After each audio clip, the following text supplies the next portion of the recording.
Hey everyone. Thank you for coming tonight. Really appreciate it. My name is Tim. I lead the New York chapter of Products That Count. I'm also the VP of Product at Etsy, which is over on the other side of the world in Brooklyn. A little bit about Products That Count in case this is your first event with us.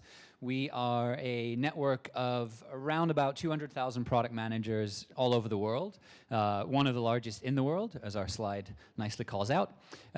We have chapters, obviously, here in New York, and many places that you would expect, some you might not. San Francisco, San Jose, a new chapter in Austin, in Seattle, and in London. So we're growing, and we're really building out the product community. One of the few really groups of PMs that come together on a regular basis in different places to hear from product leaders from great companies with the goal of really expanding their skill set and meeting other product people. So like I said, thank you guys for coming tonight. Really appreciate it. Thank you to DigitalOcean, one of our host for tonight. Quick shout out, PSA, please keep the place clean. Just clean up after yourself when you're done. We'll be just coming around and tidying up afterwards, but it'll be the DigitalOcean folks really appreciate it if they're not picking up bottles. And also thank you to Capital One, who is another of our sponsors. I got some Capital One folks, hi. So yeah, thank you guys for helping us put on the event. Quick lowdown of tonight. We are just about on time. So this is SC. SC is the founder of Products That Count. She was a product leader at Facebook before starting a venture firm called Mighty Capital. She's based out in California, but is in New York from time to time. So like I said, we'll do the talk. After the talk, we do a little shout-out session. So if you're looking for a job, if you're starting a company and you're looking for employees, that is your time. You get 30 seconds of fame to come up and pitch whatever it is that you're looking for. So get ready. And then, of course, afterwards, time to chat, to grab Jamie, ask her any additional questions you might have. And then try to be out of here by 9 p.m. So that we can all, go home and get ready for tomorrow, another day. So quick intro of Jamie. Jamie is a product lead at a company called Slack, which some of you might have heard of. Prior to that, she was a product director at Etsy, where I had the pleasure of working with her for a number of years. A little fun fact about Jamie, she was one of 2 people in her 5th grade class. So I'm glad that we have, basically her entire high school number of people here, or school number of people. So really, really excited to hear Jamie's thoughts on, being a non-technical person in the world of technology. So please join me in welcoming Jamie.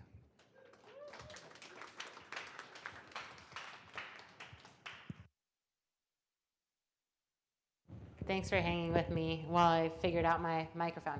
Thanks for having me. I'm excited to talk. I'm hoping to keep this fairly casual and freeform. I've put together some slides. They have quippy things on them that you can take pictures of, hopefully, and they can stick in your brain. I'm going to speak a little bit in a flow that goes along with the slides, but not hew to them too closely. So mostly I'm just going to talk a little bit about myself and hopefully pull out some nuggets that will be useful to you all in your careers, or fodder for conversation later, at the very least. So hello. There's a problem sometimes with Google Slides where it doesn't render emojis correctly, and it's doing that, but that's a waving hand. My name is Jamie.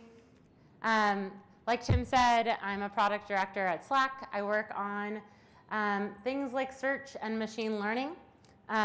Before that, I was at Etsy for 7 years. And before that, the thing that's not on here is I was a barista at a coffee shop with an English degree, kind of trying to figure out what I was doing with my life.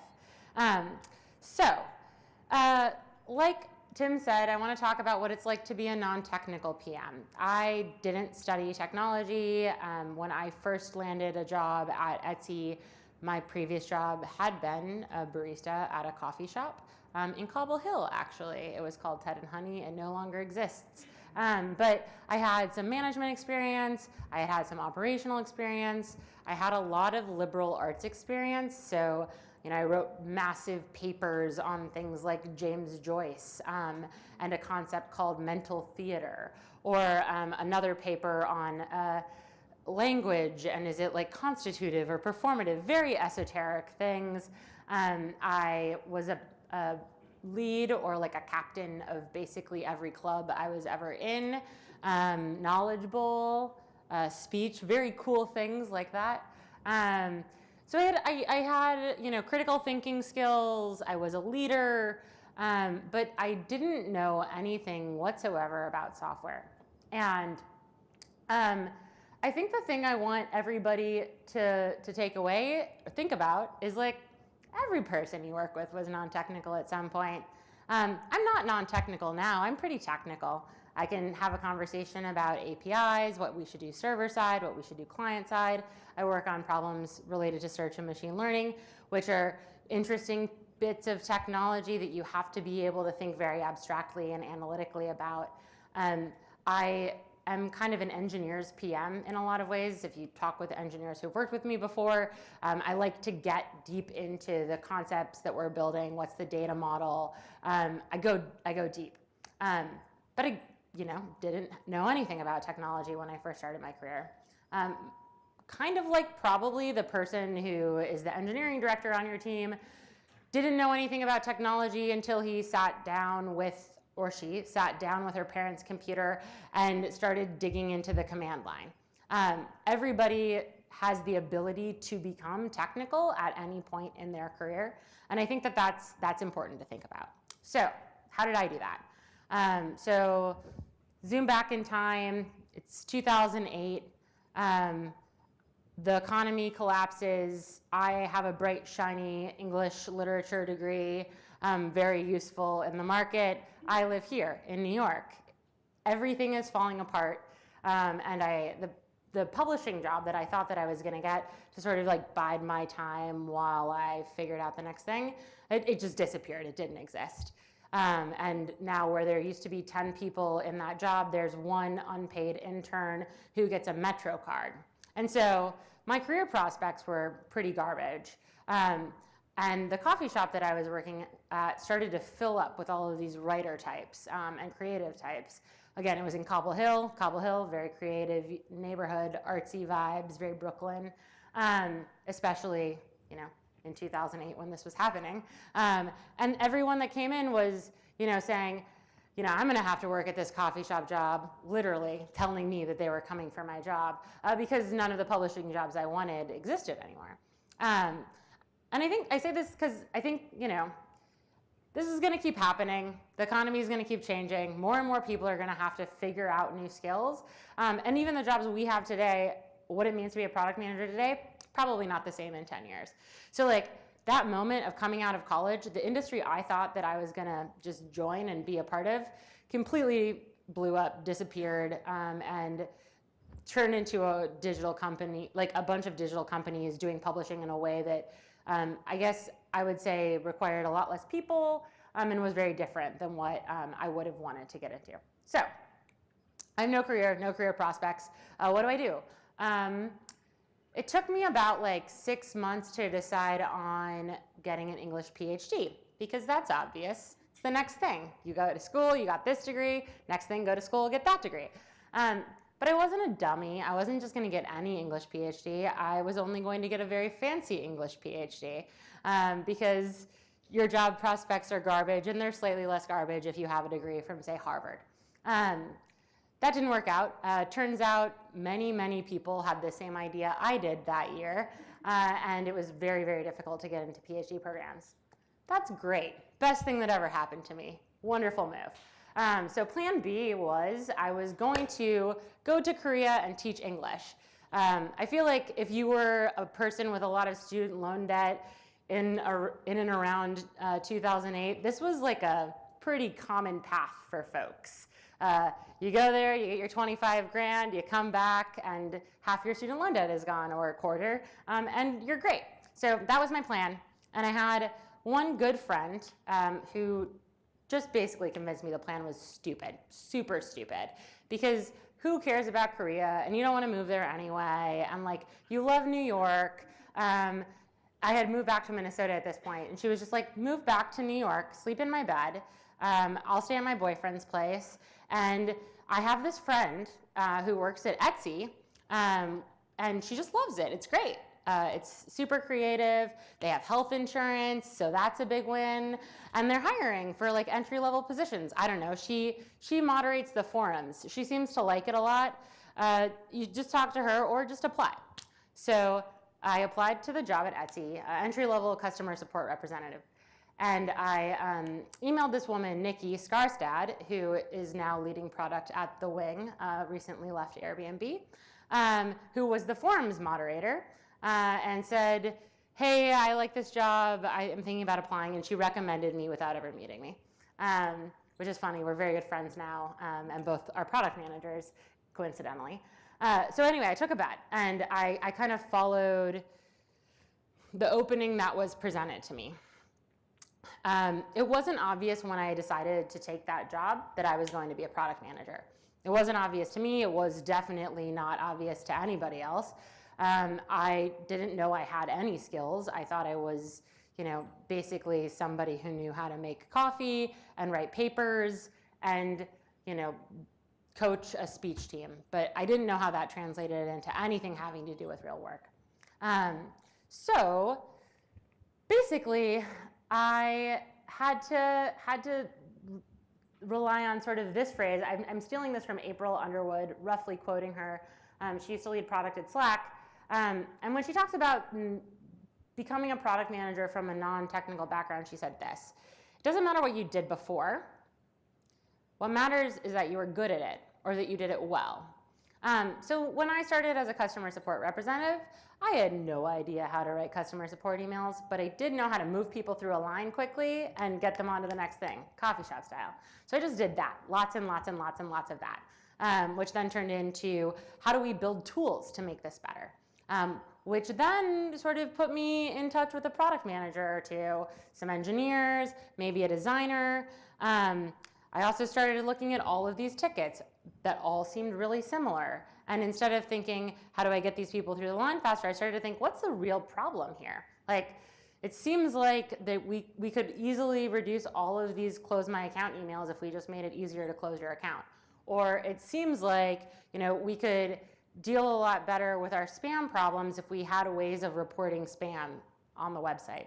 Basic stuff, but that's kind of where my product seed started. I was really unsatisfied with just responding to people's complaints and instead wanted to be able to actually solve their problems. So it started from a place of empathy. The other thing that was really, really great about this was that I got to do so many things in the business. Etsy was only 120 people at the time.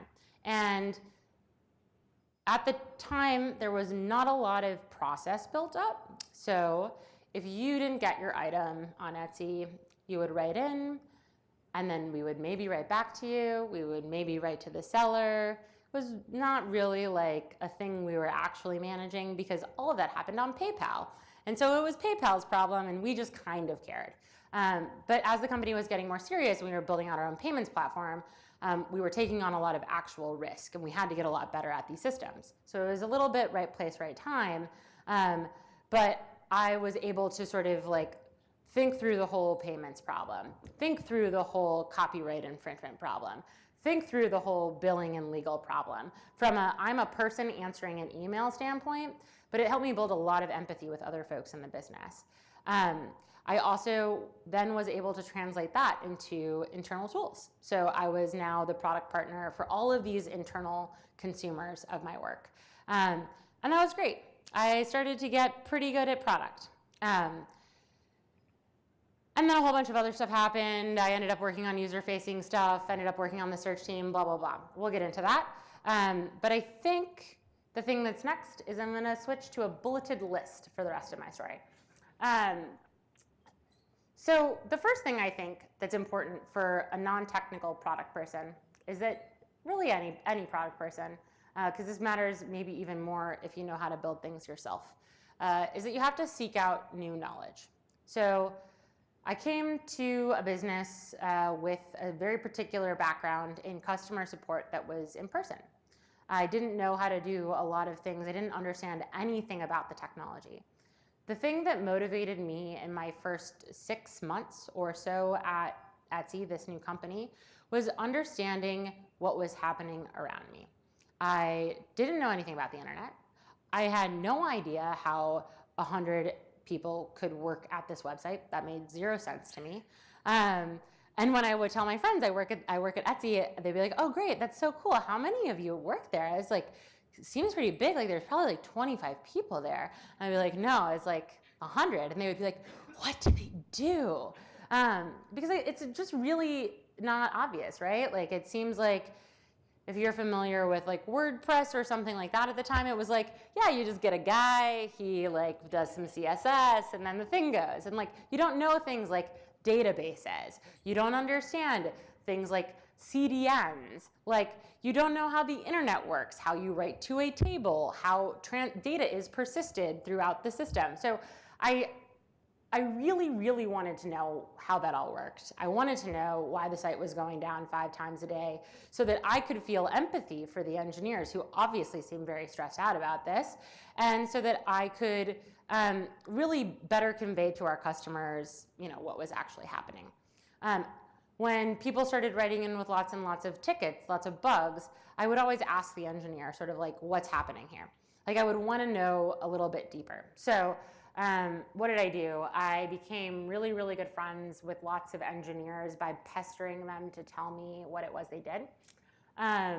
I got the CTO at the company to get me a virtual machine so that I could commit code myself on my own little, version of Etsy. I also bought a book called Python for Dummies that came with a CD-ROM that I could put in my computer, and it had Python on the CD-ROM. And I installed it into a terminal, and then I could run all these little commands. I took a CS, Introduction to CS class. There weren't really digital learning platforms at the time in the same way, but Harvard just put up their CS50 class, so I took that because I knew I was pretty good at school. I was pretty sure I could learn anything. But I went in the direction of the things that I was afraid of or the things that I didn't know, and I tried to find out as much as possible about it. I think the thing that's important here is not that like now I'm a master coder. I'm super not, and I have never gotten through, there's like a very specific point in every single CS class where it's like, now you understand the basic concepts of like how to write a for loop, and you can like, you understand like the basic syntax, and I'm like, cool, did it, and then I can move on to the next thing. So like I know the limitations of my own understanding for me. Same thing is true of statistics for me. Same thing is true of design for me, and billing and finance and all of these things. Like, but I took a little bit of everything. So every walk home, I would be listening to some business book or some book on stats or some book on design thinking, and just sort of building my own educational curriculum. Like, I started getting the Harvard Business Review to read articles about management because I didn't know how to really run teams. And some of this was about building relationships, but a lot of it for me was, and I think this goes back to being an English major and really caring about language and literature, I just wanted to know how people talked about the things that I didn't understand, because I felt like if I could understand how to talk about it, then I could have a conversation with them where I could ask them good questions, and I could not feel like a dummy, and I could not be perceived as a dummy. So I wanted just enough to be a little dangerous, I guess. So that's that, seek out knowledge. I think this paired with the previous thing of like, you don't have to be good at everything, and it doesn't matter what you did before, but you do have to be good at something. Like coming in with a viewpoint and then sort of looking around and saying like, what else is there? How can I get as much context as possible from all of this surrounding me and feel secure in the point that I'm standing? So the next is highly related, work with smart people.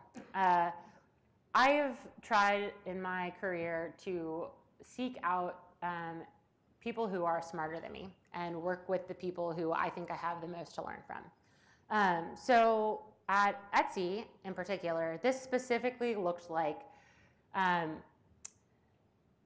choosing to work with difficult people, choosing to work on really hard problems that were seemingly intractable, and seeming like really trying to work with people that I knew would challenge me.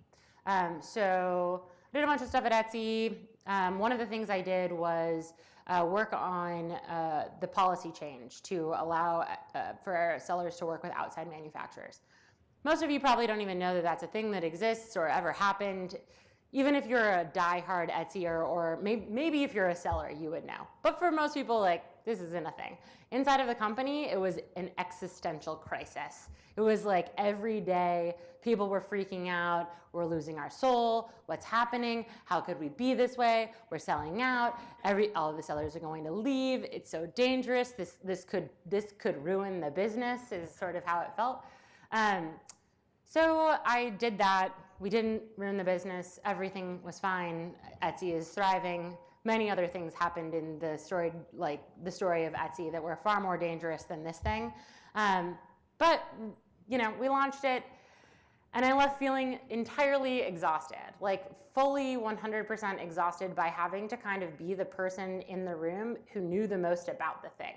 So like in this situation, I had worked on policy forever. That was one of the main things I did in customer support.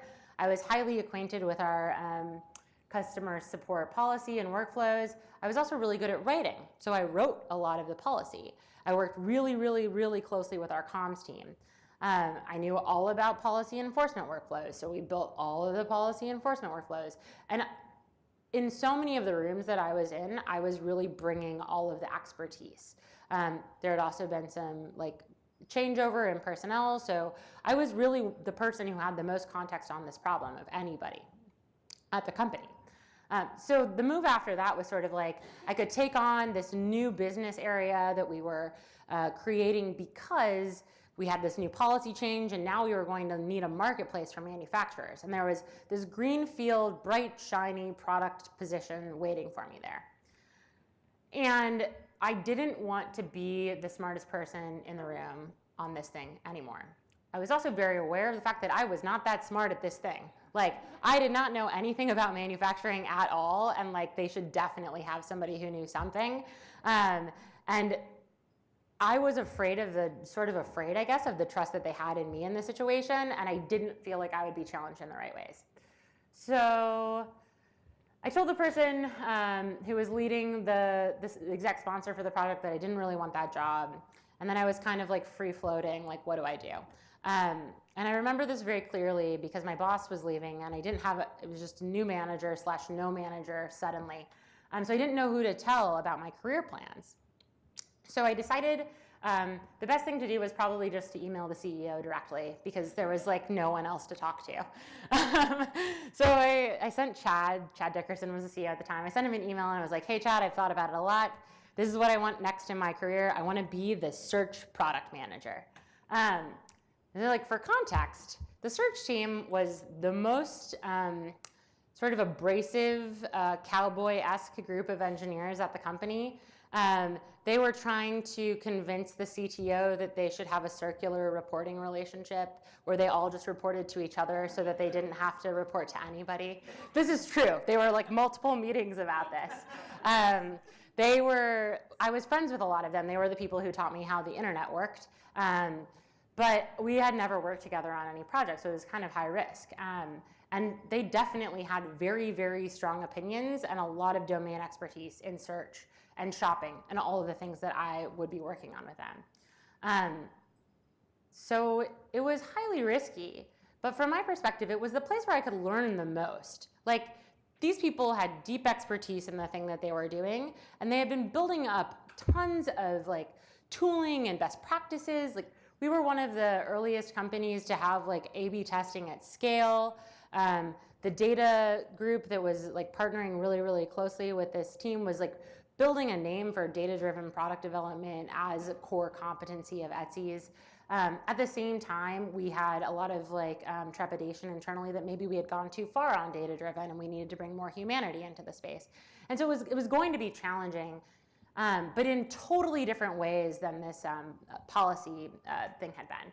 And so I went there. I worked with those smart people. I asked them lots of questions. I tried to get all of the context from them. It wasn't easy. It wasn't like they were like, hey, Jamie, yeah, run this thing. I had to gain a lot of their trust, and I think even more so because we were friends. Like, they thought that they might have had assumptions going in that like I would make things easy for them, which is not what happened. But we had to figure out that working relationship. I had to learn a lot about search, a lot about statistics, a lot about the search ecosystem across the internet. Like, I had to sort of build expertise as quickly as possible to rise to the level that these folks were at, and then also show them that I could do something unique that they hadn't thought of before. So I guess all of that is to say, work with people who are good at things that you're not good at. That's how you get better at those things. And there's a lot of humility that goes into something like that. But you also have to bring a fair amount of hubris, because otherwise they're going to not trust you in the way that they need to trust you as a product leader. Moving on, ship. I think this is maybe one of the most important things you can do as a product person when you're building your career. Ship things. Just keep shipping things. I think there's a lot that goes into shipping things, so much that, you know, this looks very cute and simple. But you have to really align yourself to the quality of your product and the quality of your business outcomes. That's what I mean by ship. I don't mean just ship code or like, yeah, I'm running 20 experiments every day and it's so awesome. Like, I mean, have results. Pay attention to what you're doing. Pay attention to the impact that you're having on your users. Your career, if you do it well, will be defined by the products that you ship.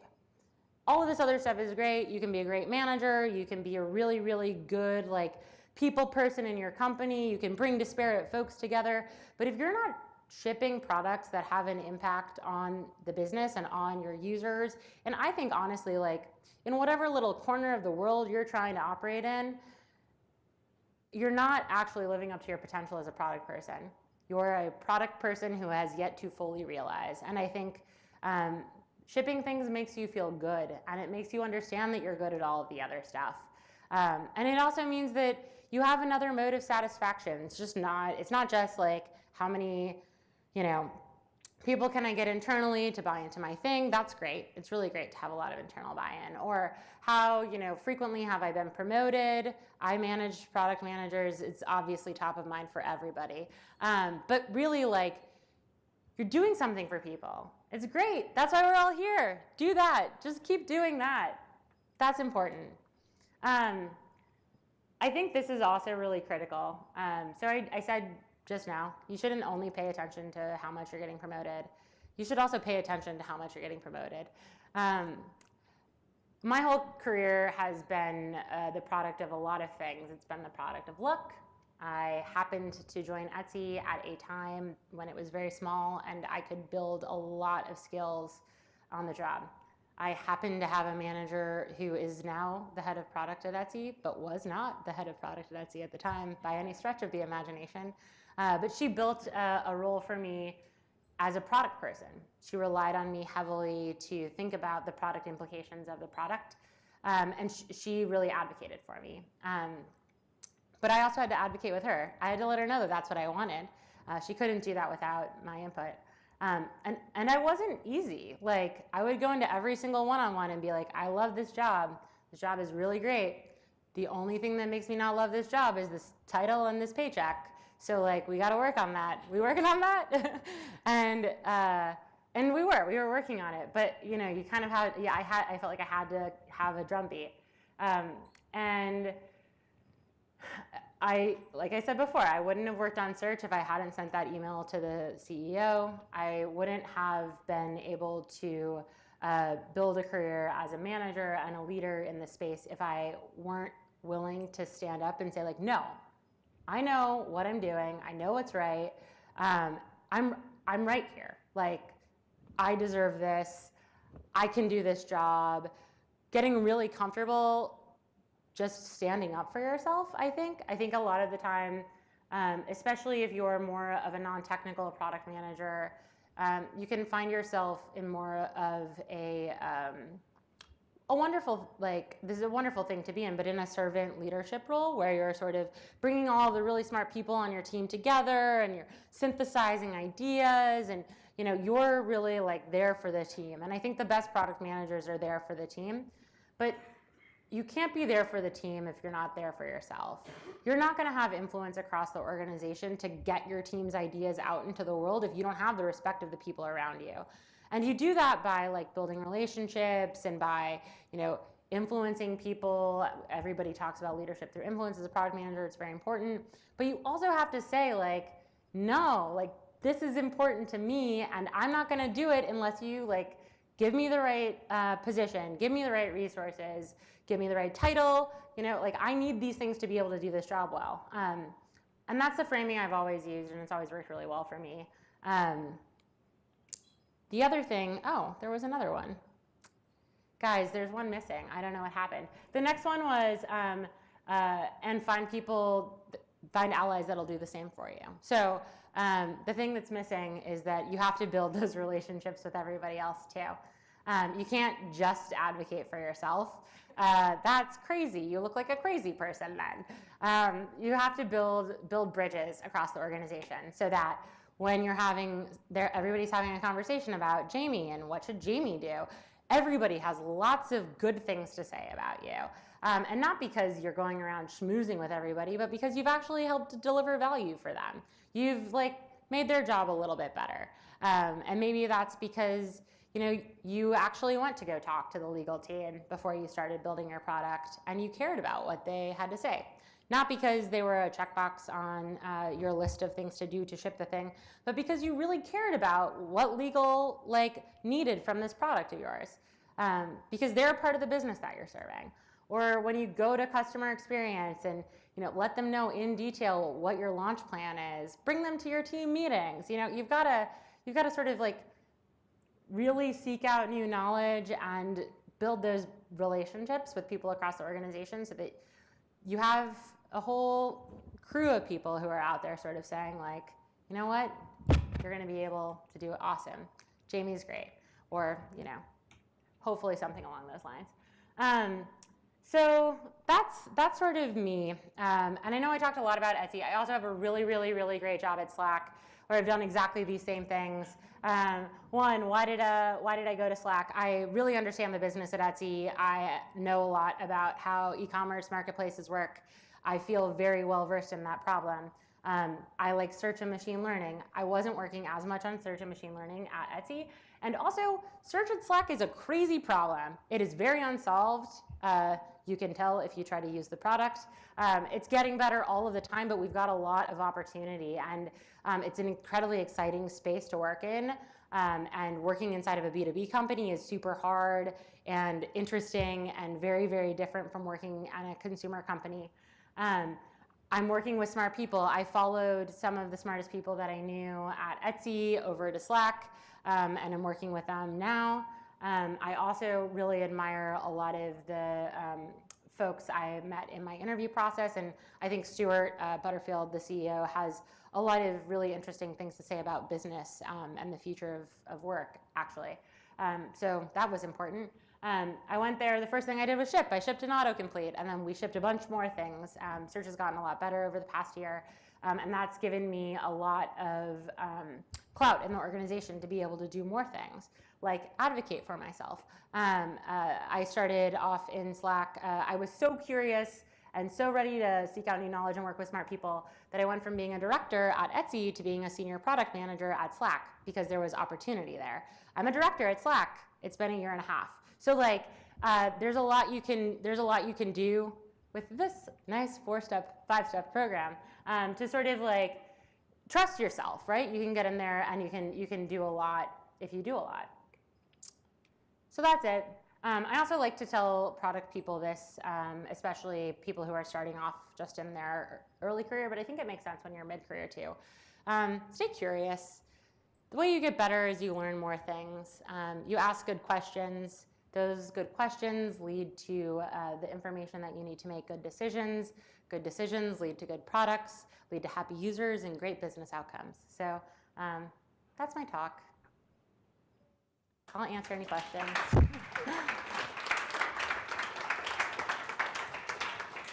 We have some mics, excuse me, we have some mics floating around. If you could just put your hand up if you want to ask a question so that it's all on the recording.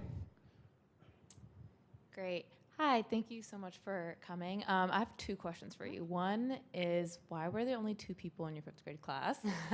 And then second, did you learn machine learning the same way as you learned about the technical concepts at Etsy as well? Yep.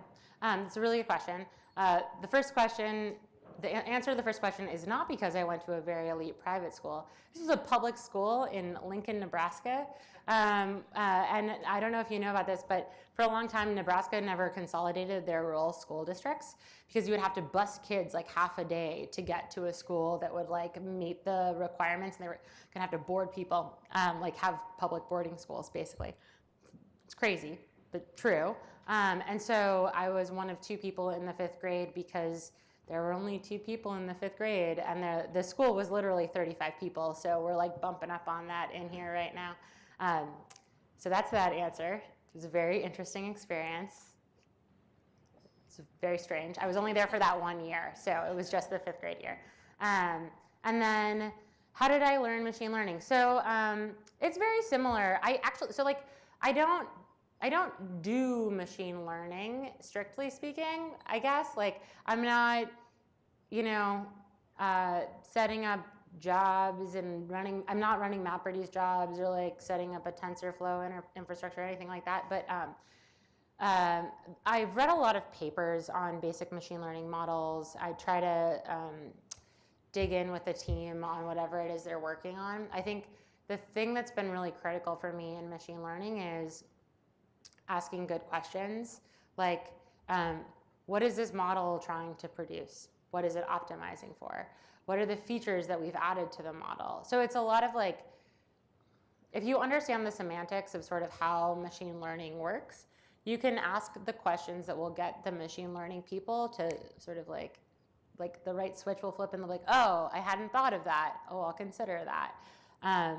But it's more like, I've learned enough about machine learning to know the kinds of questions that a machine learning team or engineers need to have answers to in order to produce really good work. And I have a really strong technical partner at Slack right now. We just hired a new head of machine learning. So it's also working with him to sort of like pick his brain on what he's excited about. But we're not, I think this is true of a lot of companies. Machine learning is very intimidating, just seemingly. But the truth is a lot of machine learning today is off-the-shelf open source stuff. And it all has really, really good documentation. And so it's pretty easy to produce something like a Netflix recommendation model or something like you bought this, so you'd also buy this model. Those are pretty solved problems. And so if you're operating inside of that space, there's literature that you can read. And you don't need to be like a genius at statistics to be able to build good products with machine learning. Yeah. In the front. Hi. Hi. Thanks for your talk. I loved everything you said. I have 2 questions as well. The first is around your process for building product. You say you like to grab people, talk to customer experience, like be curious. Is that actually part of your process, or are you like running around like you're personally talking to people? Mm-hmm. And then my second question is, it seems like you had great people around you as well. So, as much as you advocated for yourself, how much do you attribute your success to managers and leadership supporting you? Totally. So to the first question, yes, I do run around and talk to people. I manage people more than I actually like build products as an individual contributor now. So a lot of what I'm doing is having conversations and then connecting people with the product people on my team. I actually just redid the product development process at Slack to account for specifically like these phases. So their discovery, where you're like trying to figure out the problem space as much as possible and having lots of those early conversations with people. You're also talking to the technical team and understanding like what's sort of the underlying code there. How does it operate today? You're working with user research to get like a dump of like everything that's ever happened before. I like this activity called question storming, where you just get all of the stakeholders in a room and everybody starts throwing out the questions that they need answers to. And the way I like to frame that is like, what do we need to know in order for this product to be successful? Like, what are the things that we need to validate as assumptions? And then you go from there into definition, which is sort of like A/B testing, user research, where you're actually doing like more strict usability testing, or even concepting paper prototypes, provocations. I really strongly believe in mixed methods. Like I think you have to have quant, you have to have qual. You also need really good designers and engineers who can bring creativity to the problem. And then the next is delivery, which is really about productionizing everything, going back to the security team and the legal team. And once you've settled on a solution, sort of just like making sure you fulfill all of the business requirements. And the last one is refinement, because you never did it totally right the first time. So you have to keep investing and take what you learned. And remind me what the second question, just like quick, was? Leadership. Oh, yeah. I couldn't have done anything without other people. I mean, you can, if I didn't have managers who would listen to me or, you know, really care about me and advocate for me, I would, like, I always used to say, like, if Kruthi hadn't, like, helped me to become a product manager, there's no way I would have been at Etsy for 7 years. Are you kidding me? Answering customer support emails, horrible, disaster. Like, not a thing that would be okay for me. I'm a very impatient person and I need lots of change. So it was really having not just my manager, but really, truly, like, people across the organization that could understand that I was, like, capable of doing more than what I was doing at really, like, every single step. And that's been true at Slack as well. And I think especially having those really strong cross-functional relationships, like, not just like being tight with all the other product managers in your organization, but like if the legal guy is like, oh my God, I love working with Jamie, she's great. And then I go to like the person who's in like leading customer support and it's like, Jamie always like gets customer support feedback on everything. Like, those things matter. And especially as you get higher up in organizations, they matter more and more. And one person who did not have a great experience with you or really doesn't like you, it doesn't make your job impossible, but it just makes it a lot harder. So coming with genuine curiosity, I think people can also tell when you have genuine curiosity and actually care about their problem versus like, you're like, hi, this is the legal thing, so what am I supposed to do here? Like, that they can tell.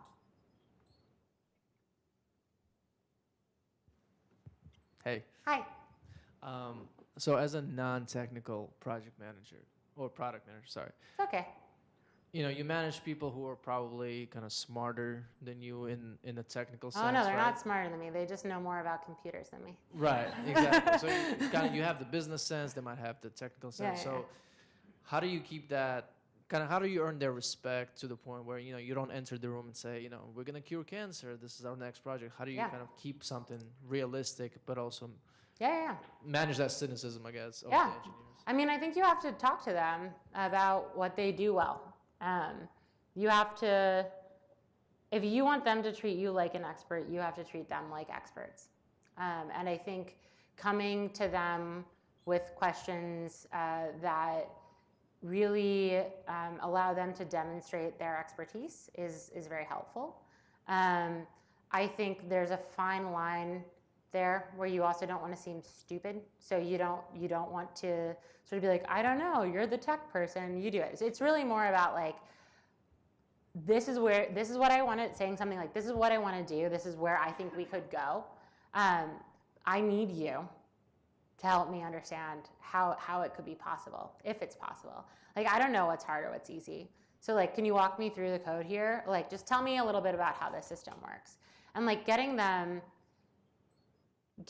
a platform to talk about what they're really, really good at, then makes it easier for you to come in later and sort of like shape it. And you're talking with their language, right? So instead of being like, we're going to cure cancer. You're like, okay, so I think, there's a lot of, we've been talking a lot about machine learning. There's a lot of machine learning cancer startups. If you go to a machine learning person and you start to engage them in the problem space of what you're trying to do, give them a lot of the same information that you have that you're using to make those decisions, they will engage with that and create much better outcomes. And that's also a way of getting respect, right? So you're not just coming in and saying like, do this, do that. You're saying like, I read all this stuff, here's all the stuff I read. Like you basically like, I don't know. The way I try to think about it as, I want to lead them along the path in a way where they arrive at the same decision, and now we all just have the same decision. I didn't make the decision, that's just the decision that the team has. And like, if it comes down to it, I'll disagree and definitely make a different decision if we need to. But in the best case scenario, you can set it up in such a way that like, through that whole process, everybody's just on the same page. You've laid out the problem so well that like, no other option is like possible. Or if it is, like you all understand why you're not taking that path. You can also do little things like make copy changes or like write SQL. Like those things show like you're making an effort. Sometimes that can be helpful. I don't think it's the meat of the thing. Like you can do that and they can still not respect you at all.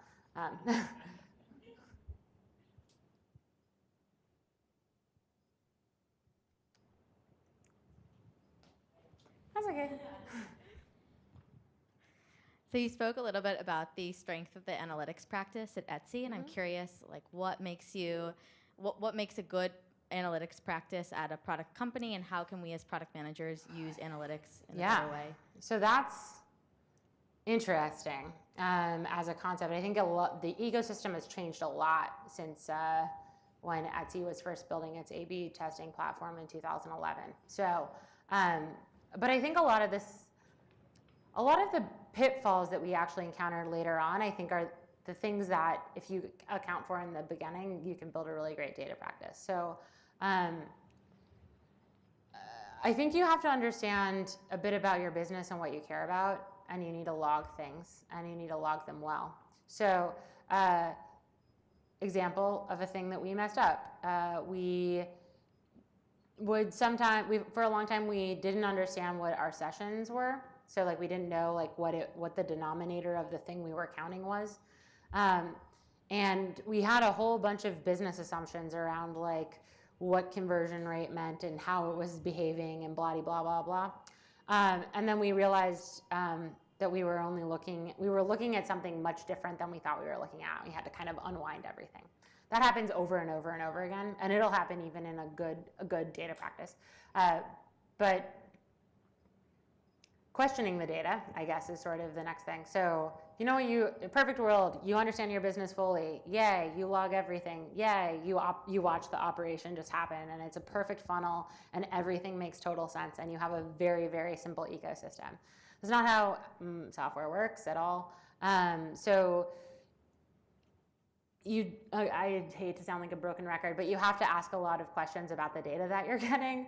You have to be really curious about what you're getting back. So if it's like, really positive outcomes, why? Like, why is it good? Like, what actually happened there?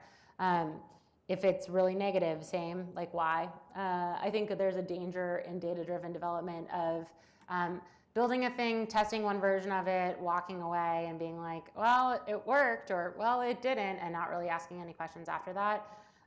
There's also like a tendency to sort of throw everything you can at the wall, see what sticks. That you have to do sometimes, but you should limit it as much as possible. You have to learn, for sure. But once you've learned things, you can do other things. I think balancing your analytics practice with usability and softer research, market research, customer interviews. Analytics on your platform will tell you what people are doing who are on your platform. That's all it tells you. Doesn't tell you anything else. A perfect analytic system will tell you that. Most of them are not perfect, and big gaps are in the data. But it won't ever tell you what the people who aren't coming to your business are doing. It won't ever tell you why they're doing the things that they're doing. And so you have to balance your analytics practice with a multidisciplinary approach to actually understand what the data that's coming back in your A/B tests or through your usability, your user metrics, like what that actually maps to. There's a lot of good frameworks for this. Google has something called like a HEART framework. I forget what the acronym stands for. But basically the idea is you describe the thing you want to measure in the world, and then you work back from that to a metric instead of saying like, we have the metric and then we will optimize against the metric. And I think you are always going to have imperfect measurements. But if you start by thinking about why you're measuring the thing, then you can build better and better metrics over time instead of blindly optimizing against a metric.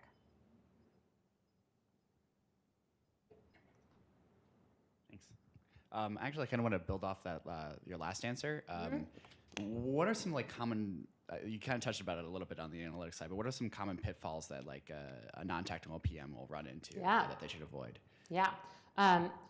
I think you should rely heavily on your engineers, but you shouldn't trust them blindly. I think that's a thing that non-technical PMs do. So it's like, engineer says it will take X weeks.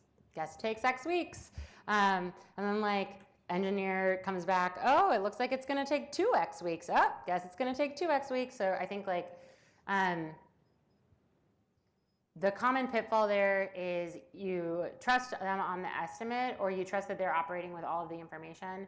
And I think sometimes you can fall into two modes. One is, I'm not really going to question it. They're the expert. I'm just going to relay information back to the rest of the company about why it's taking, that it is taking 2 weeks longer, or that it is too hard to implement, or that like it is too expensive to build, these kinds of things. The other thing you can do is just say work harder, work faster, work cheaper, and not ask them lots of questions about how they're building. So I think if you trust your engineers on estimates too much, then like you don't have the information that you need to help them make the trade-offs that they need to make, right? Like they might assume that one of your requirements is critically important when you just threw it in there because you thought it was a cool idea, and now they're building like a whole new architecture that's going to take 6 months and they didn't tell you. So I think that's one thing. A lot of people, I don't know if I haven't heard that much lately, but when I was earlier in my career, I had like I was mentoring another group of non-technical PMs who had kind of come through customer support. Everybody wanted to take a coding class, and everybody wanted to learn HTML and CSS. And I just don't think it's that useful. That's just like I just don't think it's that useful. Like if you want to learn about computers, you totally should, and you should not learn HTML and CSS. Like you should learn JavaScript or Python, or like you should take a course on database management. Like you should learn how software works, not how to make web pages. Those are different things. Yeah, I think also you can fall, I think sometimes people fall into really like a Scrum Master role, and they're like, I want to be useful, I want to be really useful. The engineers seem to know what's going on, especially if you have really opinionated sort of product-minded engineers. They seem to know what's going on, so I'm just going to make it work for them. I think that's a thing. And then the final thing that isn't just non-technical people, but in general, people who are learning the practice, I think there's a tendency to let your stakeholders decide things for you. So instead of taking stakeholder feedback, just sort of like saying, well, the legal team said we have to do this, and the security team said we have to do this, and the guy from BizDev says this, and you just like have your like quotes from every stakeholder, and that's your product that's your product requirements list. I think you negotiate with people, right? In the same way that you're negotiating with your engineers, your designers. Like I think there's again just a tendency to sort of the backbone of all of these is like a tendency to not think you know anything. And if you don't think you know anything, you're going to go to every conversation being like, well, you probably know better than I do. And you're not going to be able to build a good product if you stay there for too long. We're going to take one more question and then wrap it up. Do you want to grab the mic? Thanks. Good to be the last question. Very special. Thank you for your talk. Yeah. Very engaging. All the answers and the Q&A has been very engaging too. So based on your excellent question, what are your thoughts on long-range planning? You know, I've read a lot of things saying, you know, there's really no point in planning past like 6 months because the market's going to change, the environment's going to change, you know, your user base might change, something will happen. Yep. But at the same time, you know, being a designer and then every release planning comes around, you're like, this just seems like a checklist. Like, do you guys really know what you're doing? Yeah. Where are we headed with this? Yep. So. So one, I totally agree with the problem statement that like the market is going to change, everything's going to change. You have no idea what 6 months from now looks like. I totally disagree with the statement that means you shouldn't try to imagine what it looks like. You should definitely try to imagine what it looks like. You should imagine what it looks like in 10 years. Like, go forth with imagination and get everybody on the team to do the same thing. And then when you have the conversations in 6 months, you're, again, all operating from the same context. So it might be the case that your roadmap changes every 6 months. Lots of companies change their roadmaps every 6 months. Plenty of companies change their whole company every 6 months. But you need to know what you're deviating from, right? You can't just like walk up to every 6 months and then drop off a cliff and do it again. You need to sort of paint a course so that you can adjust. And I think a lot of technical teams are very, very uncomfortable with this, generally. They're sort of like, if it's written down, it must happen, it will happen, and we're signing over our souls. Or, I don't even know why we're doing this, this is stupid. Those are like bimodal sort of reactions to this kind of thing. But I think if you build the skill, you can get people to enjoy having those like 1 year, 2 year, 5 year, literally 10-year planning sessions where you can imagine the future, and it gives context and meaning to the work that you're doing over the next 6 months. And I think what you find most of the time is that 5-year vision or 10-year vision, that doesn't change that much actually. But like the 6-month thing does change constantly. So you're giving stability where otherwise there would be a lot of thrash by sort of painting out the future. Because maybe, the roadmap for the next 6 months changed again, but we're still going to the same place. We just changed a little bit about how we're going to get there. Does that make sense? Jamie, thank you so much. Everyone, a round of applause. Thank you, guys. You're not going anywhere yet. Oh. We no. have a very exciting raffle. Woo. Would you do the honors and pick one of the tickets? This is so intimidating. Isn't it? Everybody's going to hate me. This is that, like, Oprah moment where you all reach under the seat. All right, guys. 0, 4, 6, 6, 4, 1.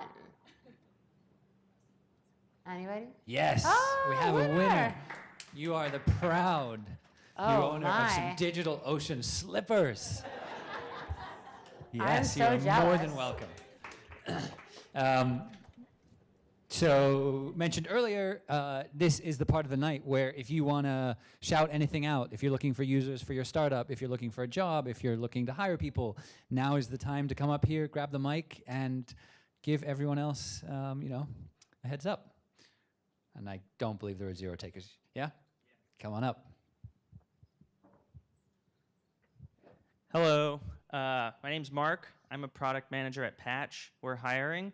For those of you who don't know Patch, most people know us as a local news website. We're a hyper-local, community-specific website. We cover over 1,200 communities across the country. Our product team is doing some really exciting things. We're working around growth and audience development.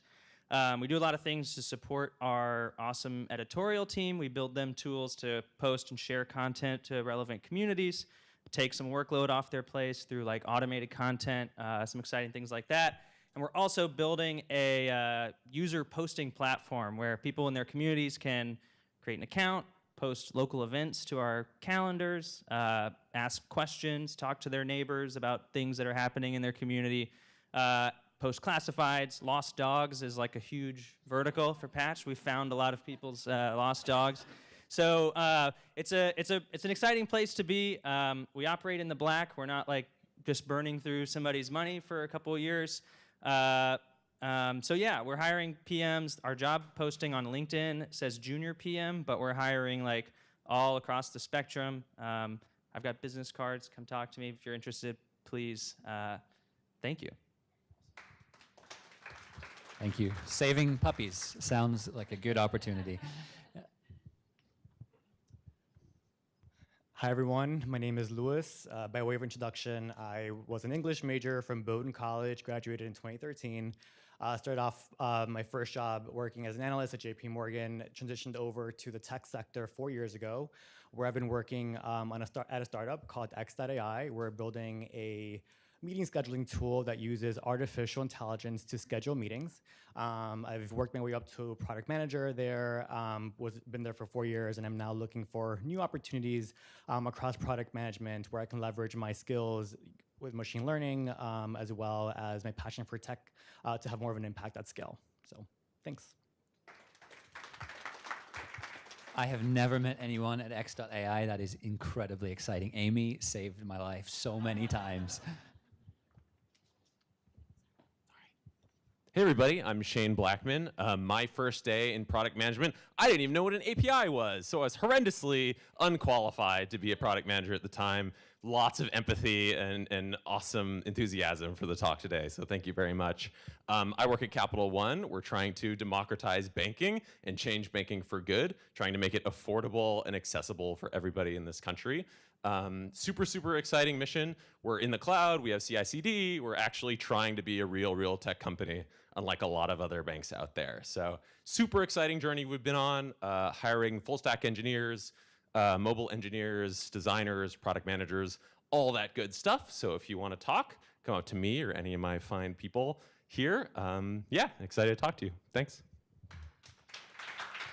Thank you. Hi, my name is Michael. I'm the UX lead at a company called Clause. We make we make software for letting people, lawyers and non-lawyers, make automated smart contracts. And Tim mentioned you can come up here if you're looking for users. So I was wondering if anyone's interested in doing user testing. It could only take like 20 minutes. Try out a new product, help us improve it. That'd be really great. So come talk to me after if you're interested. Thanks.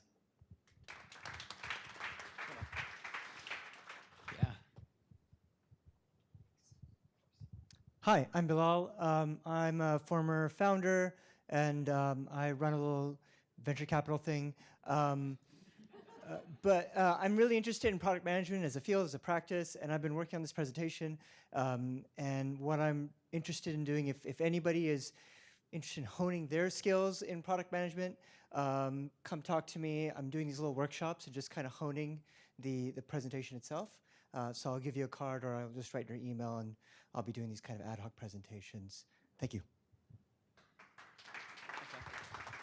Cool. Venture capital thing. Interesting. Hi, my name's David. I work for Oracle Data Cloud for a product called Moat. We measure digital ads, whether they were seen by humans or robots, how long they were on the screen for, to make sure that you're not wasting your money when you pay for ads. We're hiring product managers, engineers, technical writer, and find me if you're interested. Thank you. One more, two more, three more. Oh, wow.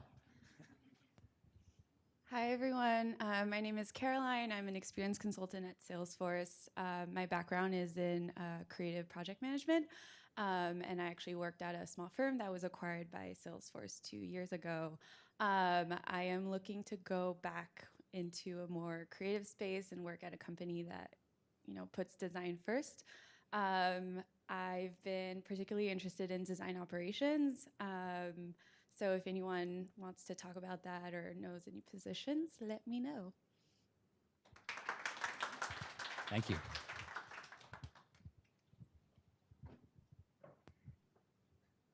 Hi, I'm Jennifer. I'm a former healthcare professional. I worked at Northwell Health. I left that, took a product management course at General Assembly, which I recently completed a few months ago, and now I'm looking to transition into a startup.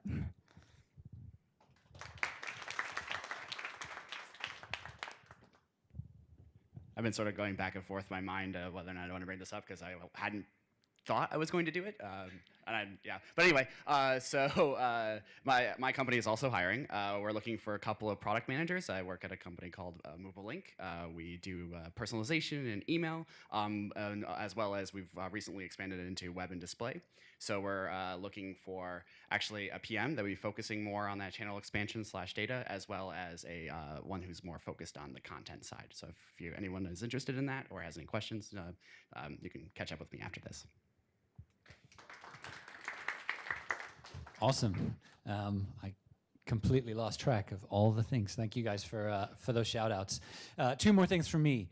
1, NPS, love it or hate it, we like it here. You will get a survey after this asking your feedback about Jamie's talk. We will share that feedback with her, sanitized if you're really mean, but in the interest of improving the event, of giving back to the product community in a meaningful way in New York, we'd really love your feedback. It really helps us iterate on this to make it as useful as possible for you guys, the wonderful folks who come out month after month.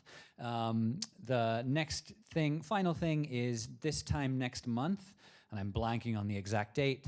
I think the 17th of May, don't quote me. If you're on our email list, you will get the email. Dirja, who is the CPO of the Skim, a email news list that you might have heard of, will be talking about building loyalty into the product.